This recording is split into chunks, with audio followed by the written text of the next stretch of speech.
Buenas noches. Pues vamos a dar continuidad a nuestra formación. Jesús, palabra de vida, y Jesús que en su iglesia nos habla. Y ahora vamos a ver otra parte de lo que es nuestra fe en la iglesia. Y nosotros en el credo confesamos, creo en una iglesia que es una santa, católica y apostólica. La iglesia de Cristo la estamos confesando, sí, en el credo, con estos atributos, que es una, que es santa, que es católica y que es apostólica. Ya veo que están mirando el reloj.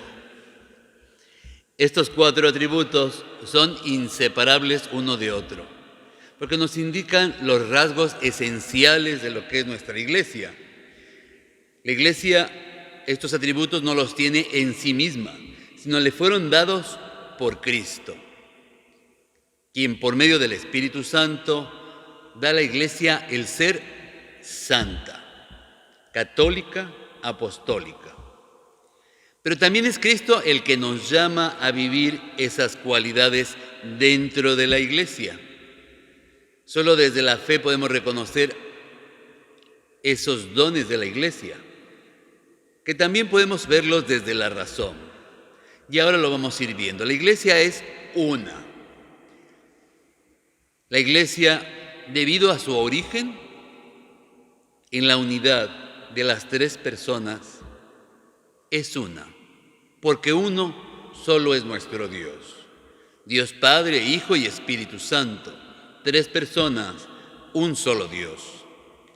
La iglesia, por su fundador, el Hijo encarnado en la cruz, nos reconcilió a todos con Dios y nos restituyó la dignidad de hijos, pero nos congregó en un solo pueblo y en un solo cuerpo. La iglesia, por su alma, con un solo espíritu, es aquel espíritu que habita en todos nosotros, que hemos recibido desde el bautismo. Entonces ahora empezamos a entender un poquito más por qué decimos que es una santa iglesia. Desde el principio esta iglesia es una y se presenta con una gran diversidad de dones, venidos también del Espíritu Santo, que lo reciben muchos de sus miembros que componen esa una iglesia. En la unidad del pueblo de Dios reúne también a diferentes pueblos, culturas, y todos los miembros de la iglesia comparten esos dones y esos modos de vivir. Pero no obstante, el pecado y sus consecuencias amenazan esa unidad. Pablo, en su carta a los Efesios, pide guardar la unidad del Espíritu con el vínculo de la paz. Nosotros queremos vivir en una iglesia, pero no dentro de la misma iglesia formar muchas iglesias pequeñitas dentro de nuestra parroquia, que existe la tentación. Para eso el Señor nos ha ido dando el espíritu de la paz, con muchos vínculos. Y entonces esos vínculos que nos llaman a la unidad, que están por encima de todo el amor, que es el vínculo de la perfección, porque a través de ese deseo de amar vamos a ir perfeccionándonos como cristianos y entonces llegaremos a formar esa iglesia que todavía sigue en construcción. Son necesarios algunos signos visibles, es evidente, que aseguren esa unidad. La profesión de una misma fe. Eso es necesario. No podemos ir cada uno profesando una fe diferente, que es la que profesamos nosotros todos en el credo.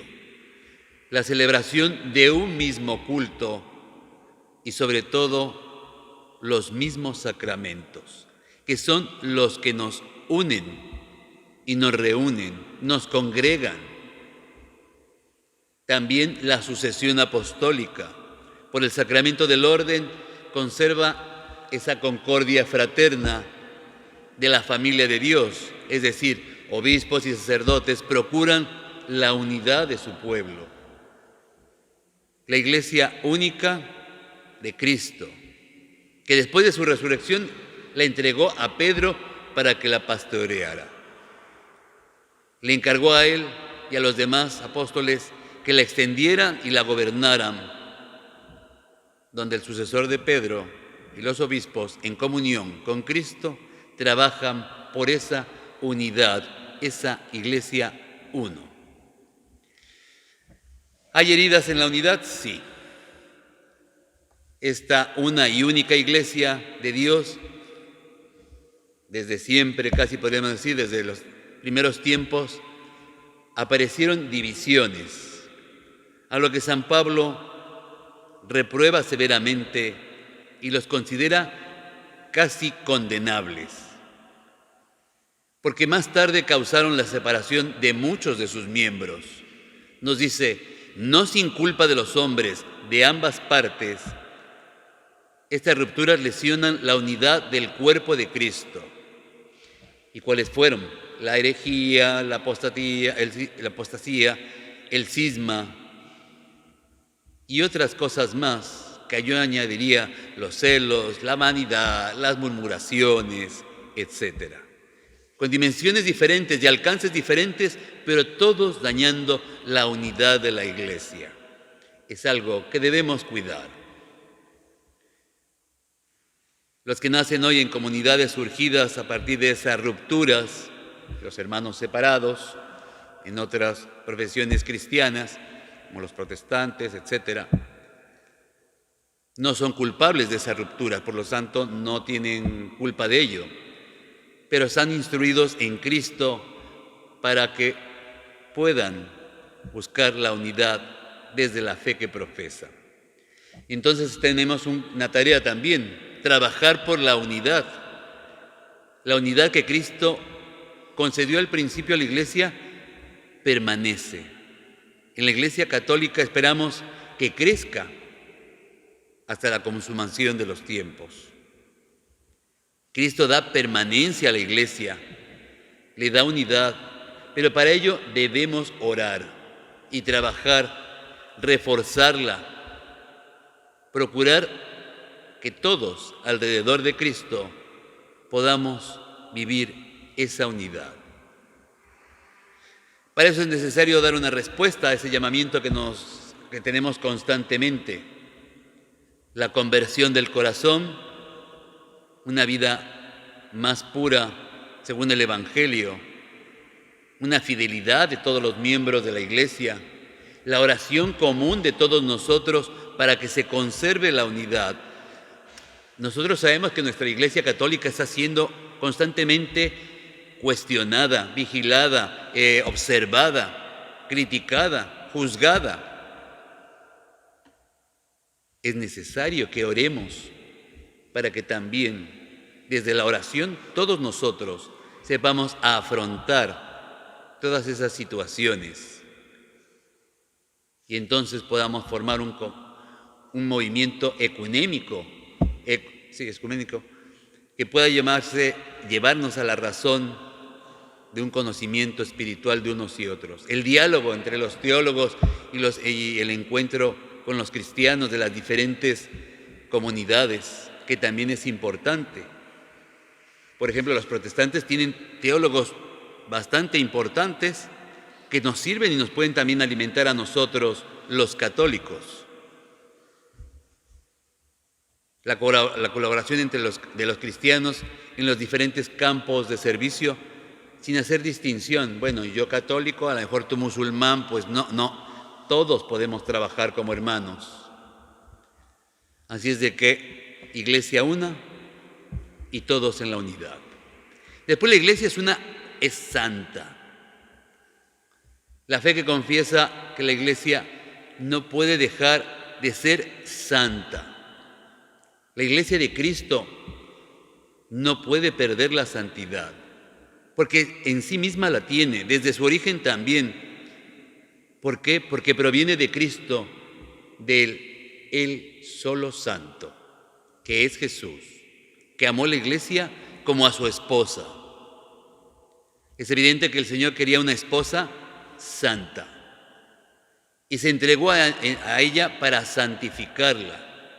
La unión con su cuerpo la llenó del don del Espíritu Santo para dar gloria a Dios. La Iglesia es pues entonces pueblo santo de Dios y sus miembros son llamados a ser santos. Que no nos lo creemos a veces o que nos cuesta trabajo, esa es otra cosa. Pero todos estamos llamados a ser santos. No nos vemos en una hornacina ahí con una aureola. Todas las obras de la Iglesia se esfuerzan en conseguir la santificación de los hombres, la glorificación de Dios con todo ello. La Iglesia es donde se deposita la plenitud total de los medios para alcanzar esa salvación. Claro, la conseguimos por gracia de Dios y con el esfuerzo que nosotros vayamos poniendo. Pero todo va a ser a través de la misericordia y de la gracia de Dios. La Iglesia en sí misma se caracteriza por una santidad verdadera, todavía imperfecta. ¿Por qué? Porque está compuesta por miembros que somos todos nosotros imperfectos y pecadores, que estamos también en construcción de santidad. La podemos alcanzar. Espérense un poquito. Ingrediente imprescindible, la caridad. El alma de la santidad es la caridad, porque todos los medios que podamos buscar para la santificación están uniformados, informados y tienen como fin la caridad. Y hay unas palabras de Santa Teresa que son muy bonitas. Nos dice, si la Iglesia tenía un cuerpo compuesto por diferentes miembros, el más necesario, el más noble de todos, un corazón, y que este corazón esté ardiendo de amor. Comprendí que el amor solo hacía obrar a los miembros de la Iglesia, y que si el amor llegara a apagarse, los apóstoles ya no anunciarían el Evangelio, los mártires ya no derramarían su sangre. Comprendí que el amor encerraba todas las vocaciones, que el amor era todo, que abarcaba todos los tiempos y todos los lugares, porque es eterno. Con lo cual, tenemos que vivir con un corazón que arda por el deseo de la santidad. Todos los miembros de la Iglesia, incluso sus ministros, deben reconocerse pecadores. Yo muchas veces he dicho que del primero que desconfío es de mí mismo, y no por dármelas ahora de humilde, sino porque nos conocemos, sabemos nuestras fragilidades, ustedes nos conocen, y a lo mejor no todo el tiempo estamos en perfecto estado de ánimo para atender todas y cada una de las necesidades de todos vosotros. Y entonces ahí nos salen nuestras miserias. En todos la cizaña del pecado todavía se encuentra mezclada con la buena semilla del Evangelio. Y esto va a suceder hasta el fin de los tiempos. La Iglesia, pues, congrega pecadores alcanzados por la salvación de Cristo, pero aún en vías de santificación. La Iglesia es santa porque en su seno están los pecadores. Sus miembros, si se alimentan de la vida de la Iglesia, se santifican. Si se apartan de ella, es más fácil caer en pecado. Y ahí tenemos una de las razones por qué es bueno pertenecer a nuestra Iglesia, por qué es bueno venir a la Iglesia y no, yo creo en Dios, pero no voy a la Iglesia.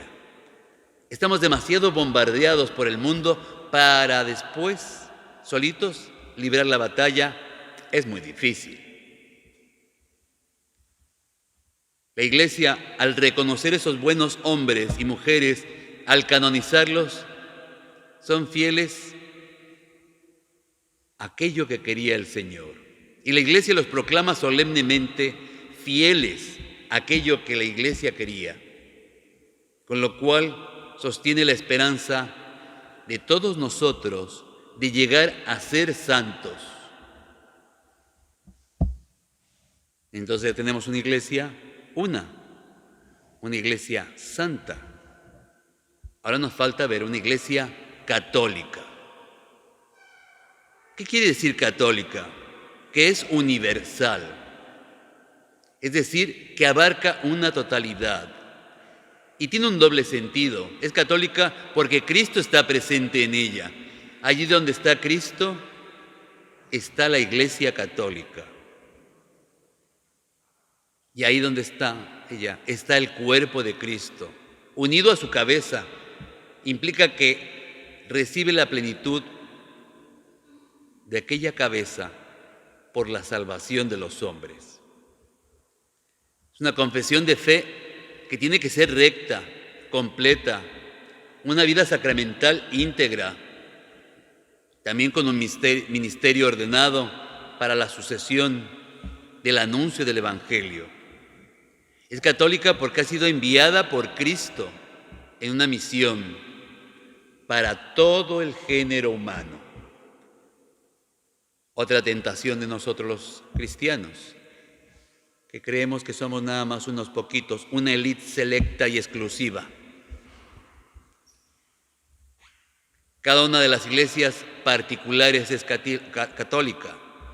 ¿Qué quiere decir particular? Que pertenecen a una diócesis que está gobernada por un obispo y administrada por sus presbíteros, pero que están todos unidos como pastores. Y estas comunidades, aunque sean pequeñas, pobres o estén dispersas por distancia, en ellas está presente Cristo. Y todas juntas constituyen la Iglesia Universal. Esta Iglesia Universal está formada a imagen de la Iglesia Universal. Entonces es única y es una. ¿Quién pertenece a la Iglesia católica? Todos los hombres. Por tanto, todos invitados a ser pueblo de Dios. Y todos pertenecen de manera distinta. Y en ella estamos nosotros los católicos, destinados, incluso también los hombres en general, llamados a la salvación del mundo. Nosotros trabajamos junto con la Iglesia para salvar al mundo, con nuestro testimonio, con nuestro trabajo, con nuestra fe. Estamos incorporados plenamente en la Iglesia aquellos que, teniendo el Espíritu de Cristo, aceptamos íntegramente los medios de la salvación, que son los sacramentos, efectivamente, bien dicho. Y la rige un sumo pontífice y los obispos. Pero no siempre también es así. Hay quien no quiere pertenecer a la Iglesia, porque no quiere pertenecer al amor de la Iglesia. No quieren estar, o aunque estén en el seno de la Iglesia, pero no están con el corazón de Cristo. Y es ahí entonces donde empiezan a generarse todas aquellas cosas que van en contra de esa Iglesia católica. Los que creen en Cristo y han recibido ritualmente el bautismo están en cierta comunión, aunque no perfecta, porque están ya sea separados o porque no están dentro del corazón de la Iglesia. Y entonces ahí también encontramos a la Iglesia católica y a los no cristianos.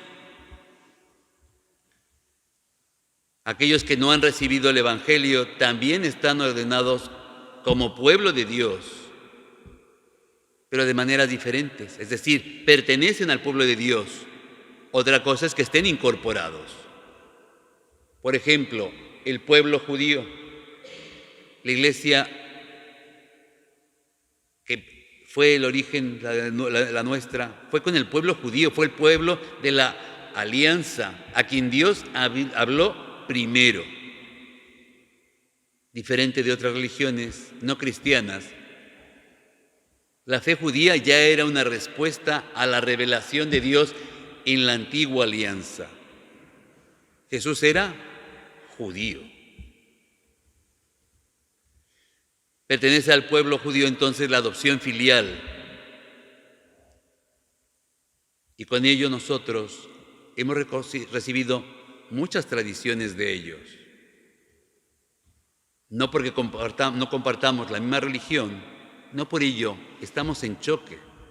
Nos podemos retroalimentar. La iglesia nuestra con los musulmanes, por ejemplo, ellos también comprenden, y nuestra iglesia comprende a los que reconocen un creador, y entre ellos están los musulmanes, que profesan una fe, la fe de Abraham. Adoran con nosotros al Dios único y misericordioso, que juzgará a los hombres al final de los tiempos.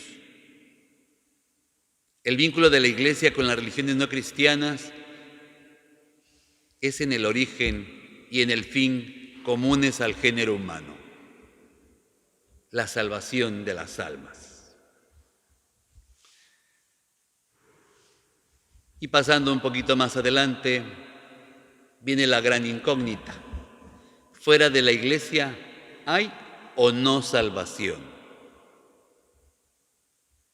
Para entender esta afirmación, que muchas veces se ha repetido y que viene desde los padres de la Iglesia, pero viene de manera positiva, es decir, que la salvación viene de Cristo cabeza, por la Iglesia, que es su cuerpo. Y basados en la Sagrada Escritura, en la tradición, en las enseñanzas de la Iglesia peregrina, es necesaria para la salvación. Cristo, único mediador y camino de salvación que se hace presente a través de su cuerpo. ¿Dónde? En la Iglesia.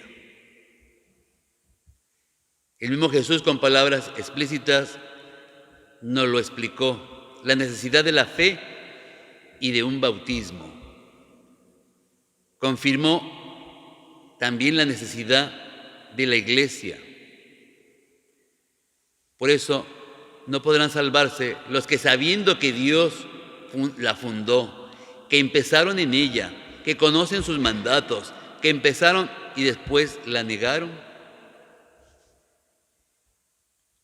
o no están dentro del corazón de lo que vive esa Iglesia, difícilmente alcanzarán esa salvación que nos ofrece el Señor. Pero esto no va, por ejemplo, a los que sin culpa no conocen a Cristo y a su Iglesia. Los que sin culpa no conocen el Evangelio de Cristo y su Iglesia, pero buscan a Dios de sincero corazón, con buenas obras, intentando con su vida dar gracia a los hermanos, con buena conciencia, con buen corazón. Por lo tanto, fuera de la Iglesia nos cuesta trabajo poder vivir una fe, porque nos damos muchas licencias, nos autoperdonamos. No, yo solo me confieso con el Señor. Y toda la mediación de todo lo que constituye la Iglesia, nos lo saltamos. Pero también nosotros tenemos un mandato misionero y de hacer discípulos a todos los hombres. En el nombre del Padre, del Hijo y del Espíritu Santo, para que otros también alcancen esa salvación. Bueno, pues hasta aquí y nos vemos la próxima vez. Que pasen buena noche.